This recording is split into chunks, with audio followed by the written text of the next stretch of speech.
یہ معاملہ اچانک ہوا ہے، اس کے بعد فوری طور پر حکومت نے جو ہے وہ اس پر اقدامات اٹھائے ہیں. نہیں کتوں کی اتنی تعداد بڑھ گئی تھی، 3-4 ہزار کتے آپ کے شہر میں تھے، تو آپ پہلے کہاں تھے؟ کتے اب مارے جا چکے ہیں، ہم پہلے بھی ایڈجسٹ کر رہے تھے، لیکن پہلے اس طرح کے واقعات نہیں تھے. کتے تو تھے لیکن واقعات نہیں تھے، اور جو باولے کتے پہلے ہوتے تو اس کو مارتے تو رہتے تھے. اس طرح کے واقعات تو نہیں ہوئے تھے کہ انسانوں کو مارے. ہمیں افسوس ہے اس چیز کا، لیکن ہم پوری طرح ان کو وہاں سے طلب کر چکے ہیں اور طلب کر رہے ہیں، اور اس وقت حکومت پوری وہاں پہ متحرک ہے اس معاملے میں. کتے کے کاٹنے کا جو انجیکشن ہے وہ آپ نے کہا میسر ہے، آپ کے علم ہے اس کی قیمت کتنی ہے اور کتنی تعداد میں وہ ہاسپٹلس میں موجود ہے؟ یہ اس وقت سینکڑوں کی تعداد میں مختلف ہاسپٹل میں موجود ہے. آپ کے علم میں ہے یہ؟ جی جی. اچھا مجھے یہ بھی بتائیے گا کہ اب جس طرح آپ نے کہا کہ ہم نے کنٹرول حاصل کر لیا ہے، اب اس طرح کے ناخوشگوار واقعات نہیں آئیں گے، وہ کنٹرول کس طرح کیا ہے؟ آپ کوئی ان کو زہر دے رہے ہیں، ان کو گولیاں مار رہے ہیں؟ کتوں کی صفائی کیسے ہو رہی ہے؟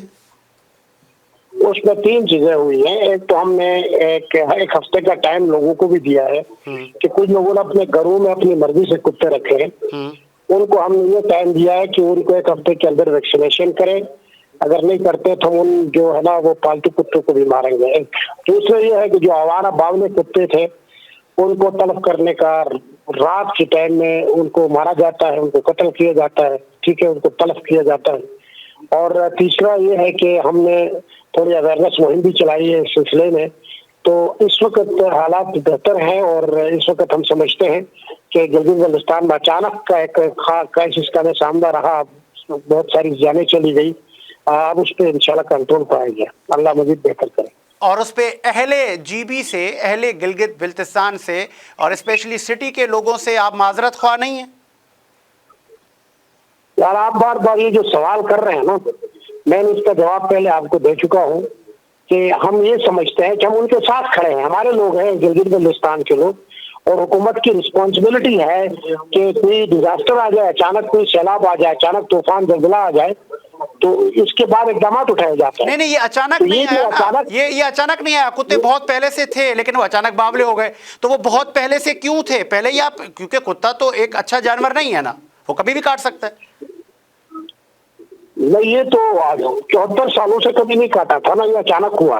تو اچانک ہوا نا، اچانک جب ہوا تب حکومت آپ کی تھی، آپ کے ہی لوگ تھے، آپ کے ہی بچے تھے، بیٹے تھے، بھائی تھے، ووٹرز تھے آپ کے. اگر کسی کا بچہ مر گیا ہے تو آپ اس سے معافی کیوں نہیں مانگ رہے؟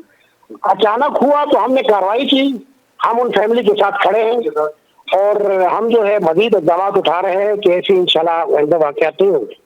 چلے ٹھیک ہے جی، بہت شکریہ. آپ نام آگے معافی ان خاندان والوں سے، آپ کا بہت شکریہ. اسپوک پرسن جی بھی ہمارے ساتھ موجود تھے، فیض اللہ فراق صاحب. آگے بڑھاتے ہیں سلسلے کو، بات کریں گے تعمیر اور ترقی پر. ہم بات کر رہے تھے، پروڈیوسر صاحب مجھے اس پر بریک کا کہہ رہے ہیں، بریک لیتے ہیں، بریک کے بعد حاضر ہوتے ہیں.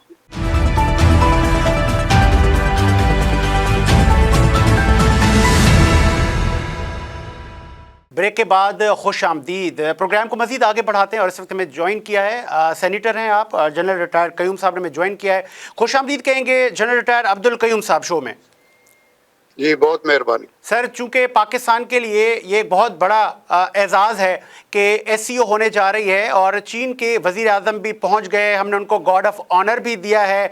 آپ کیسا دیکھ رہے ہیں اس کامیابی کو؟ دیکھیں، یہ ایک آبویسلی ایک بہت امپارٹنٹ ایک میٹنگ ہے. جی جی. اس میں ساؤتھ ایشیا کے باقی کنٹریز ہیں اور آل امپارٹنٹ کنٹریز ادھر ہیں. یہ ایک تو سمٹ ہوتی ہے جس میں ہیڈ آف دی اسٹیٹ آتے ہیں. یہ ایک council of the head of the government کی ہے جو سیکنڈ ٹیئر پہ ہے، جہاں چیف ایگزیکٹوز ہیں. تو یہ بیسٹ موقع ہوتا ہے بیسٹ ریلیشنز قائم کرنے کے لیے. چین اور روس بہت امپارٹنٹ ہیں، اور سینٹرل ایشین ریپبلکس بھی ہیں. انڈیا کے ساتھ بھی ایک کانٹیکٹ کی بات ہے جو اچھی بات ہے. ہم نے تو کبھی بھی کانٹیکٹ سے نہیں کیا اعتراض.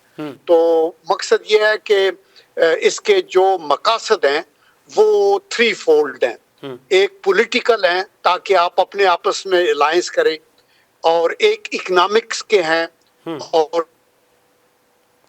ٹھیک ہے، ٹھیک ہے، ابھی جو پولیٹیکل ہے اس میں تو یہ ریلیشن شپ ہے، جو اکنامکس کے ہیں اس میں ٹریڈ بھی ہے، اور اس کے اندر آپ کے اور بہت سے انرجی ہے، ایگریکلچر ہے، انڈسٹری ہے، مائننگ ہے، بہت لمبا فیلڈ ہے۔ اور تیسرا جو ہے وہ ان کا سیکیورٹی کے اوپر ٹیررزم ہے بہت زیادہ، فاشزم، ریڈیکلزم، اس طرح کی یہ چیزیں ہیں۔ تو آئی تھنک یہ ساری امپورٹنٹ چیزیں ہیں جس میں پاکستان ایک کلیدی رول ادا کر سکتا ہے، بیکاز اس کی سینٹرل پوزیشن ہے۔ تو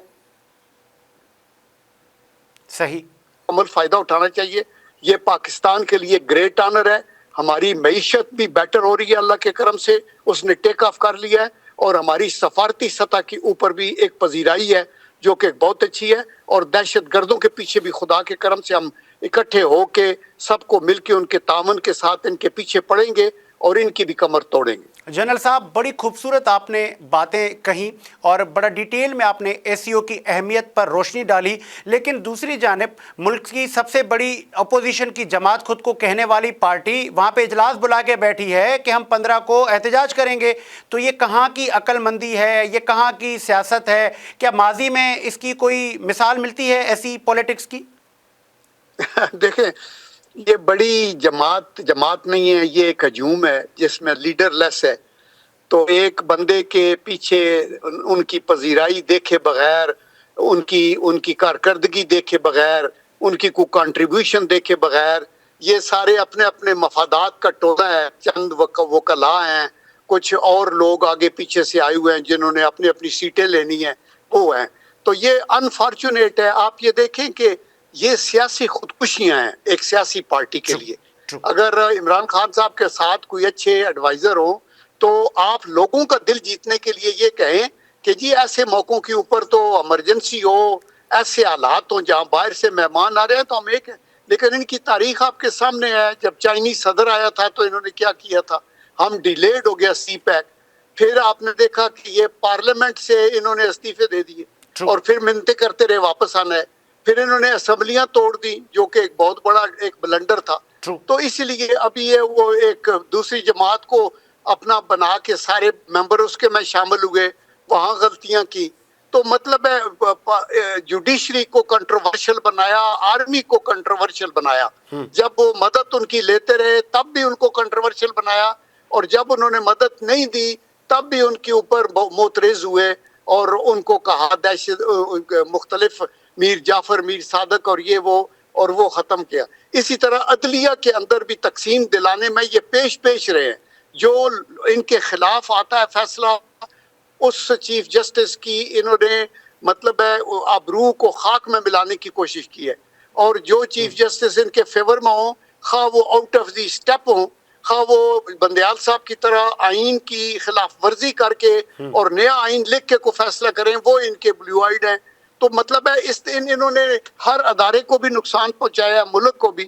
میں پرے کرتا ہوں اینڈ ہوپ کرتا ہوں کہ ابھی بھی گڈ سینس میں پریویل، اور ان کو چاہیے کہ ہم یہ 2 دن گزر جائیں گے اور اس کے بعد، اور ان کو کرنے کوئی کچھ نہیں دے گا۔ ادھر آپ کو پتہ ہے کہ سیکورٹی ارینجمنٹس بڑے ٹائٹ ہیں، اور اس کی تو سخت ترین سزا ہونی چاہیے اگر کوئی اس طرح آ کے بیرونی جو ڈگنیٹریز اس ملک کے، چین کا پرائم منسٹر اور روس کا پرائم منسٹر اور دوسرے ملکوں کے جو بڑے بڑے چیف ایگزیکٹوز ہیں ان کے ہوئے ہو جائے، تو میرے خیال میں یہ ناقابل معافی گناہ ہیں۔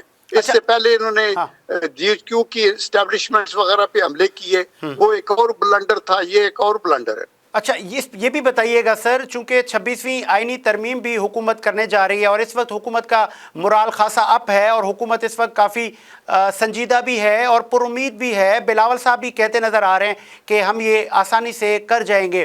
دوسری جانب جو ایک نیریٹو بلڈ کیا جا رہا ہے، عوام کو یہ بتایا جا رہا ہے پی ٹی آئی کی طرف سے کہ یہ عدلیہ کو اثر انداز کیا جا رہا ہے، اب ہائی کورٹ کا جج حکومت کی مرضی سے لگے گا، جس کے پاس کیس ہوگا حکومت چاہے گی اس کو ٹرانسفر کر دے گی، 2 ججز، 2 وزراء اعظم، مطلب یہ ہونے کیا جا رہا ہے؟ کچھ آپ اس پہ روشنی ڈالیں گے؟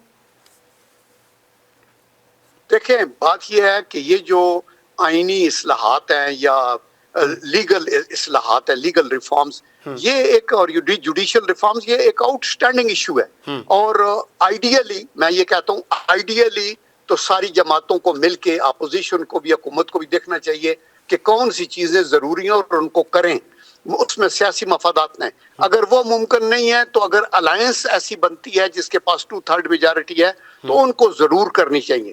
اور وہ 2/3 میجارٹی جب اور یہ ان کو ابھی ملی ہے تو لیکن ابھی اب نارمل حالات ہیں، انہوں نے عدلیہ کو پولیٹیسائز کر دیا ہے. آپ یہ دیکھیں کہ کیسز سارے جمع ہو گئے ہیں عدالت میں، 60,000 سپریم کورٹ کے اندر کیسز ہیں جو کہ لٹیگینٹس رل گئے ہیں، قتل کے کیسز ہیں، زمینوں کے کیسز ہیں، کرمنل کیسز ہیں، سول کیسز ہیں. ان کے بجائے ہٹ کے تو یہ ایک ڈرامہ لگا رہتا ہے. کانسٹیٹیوشنل کورٹس اس وقت دنیا کے تقریباً 77 ممالک میں کانسٹیٹیوشنل کورٹس ہیں. اس کے اندر آپ یہ دیکھیں کہ جرمنی ہے، فرانس ہے، ساؤتھ افریقہ ہے، ٹرکی ہے، بڑے بڑے ممالک ہیں جہاں. اور یہ اور اس کے فیصلے کانسٹیٹیوشن، اس میں کانسٹیٹیوشنل ایکسپرٹس بیٹھتے ہیں. تو یہ ہے. نمبر 2 یہ کہہ رہے ہیں کہ ججز کا سینیارٹی کے اوپر جو صرف کرنا سے وہ بات حل نہیں ہوتی. یہ پارلیمنٹ کا اور چیف ایگزیکٹو کا اختیار ہے کہ وہ صرف سینیارٹی نہ دیکھے، وہ سوٹیبلٹی اور میرٹ بھی دیکھے. اور اگر اپنے اس رینک میں جب آپ ہائی کورٹ کا چیف جسٹس بنتے ہو یا سپریم کورٹ کا چیف جسٹس بنتے ہو تو اگر آپ کرپشن میں انوالو ہو گئے ہیں، اگر آپ پولیٹیسائز ہو گئے ہیں، اگر آپ کے خلاف کوئی شکایت آئی ہے تو اس کا یہ مطلب نہیں کہ آپ اگلا جو ہے سٹیپ بھی وہ بنا کے ہم بیٹھ جائیں گے. تو دیٹ از دی ریزن کہ ججز کی تعیناتی کے اوپر حکومت کا رول اپنا اس حد تک ہونا چاہیے. اور نمبر 2 ان کا ٹینیور بھی ہونا چاہیے 3 سال کا، اور اس کے مطابق ہی چلنا چاہیے. یہ بڑی جائز مطالبات ہیں. اس کے اوپر میں نے اپنا میرا کالم بھی آج نوائے وقت میں آیا ہے، اس کو آپ دیکھ لینا، میں نے اس کے اندر لکھا ہے. میرا تو لاسٹ یہ انشاءاللہ اس کو بھی پورا کر لیا جائے. میرا آپ سے لاسٹ سوال ہے آپ سے جنرل ریٹائر عبدالقیوم صاحب. ایک نیریٹو یہ بھی ہے کہ منصور علی شاہ کے لیے پاکستان تحریک انصاف بلے بلے کر رہی ہے.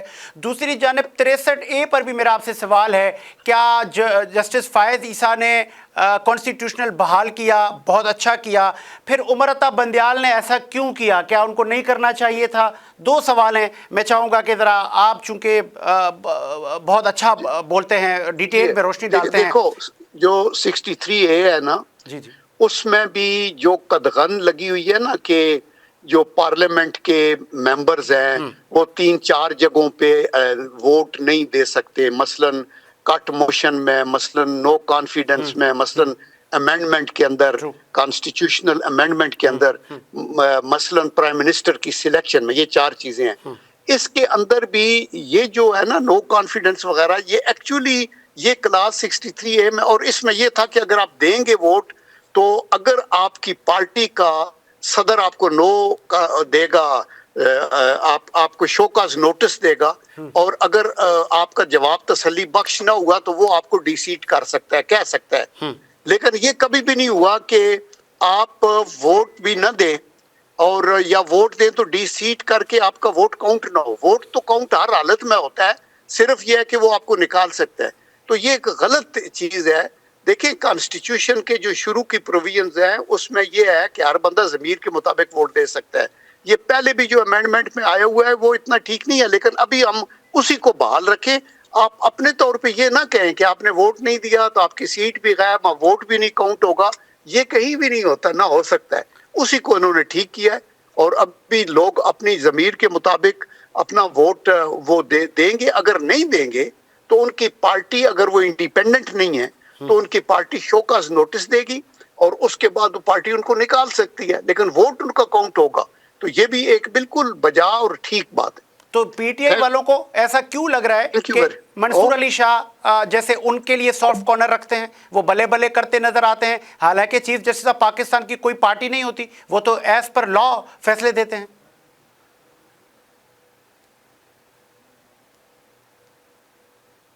جنرل صاحب کیا آپ سن سکتے ہیں؟ کیا آپ کو میری آواز آ رہی ہے سر؟ ممکن ہے ہمارا جنرل ریٹائر عبدالقیوم صاحب سے رابطہ منقطع ہو گیا ہو، اور اسی امید کے ساتھ میرا ملک شاد و آباد رہے.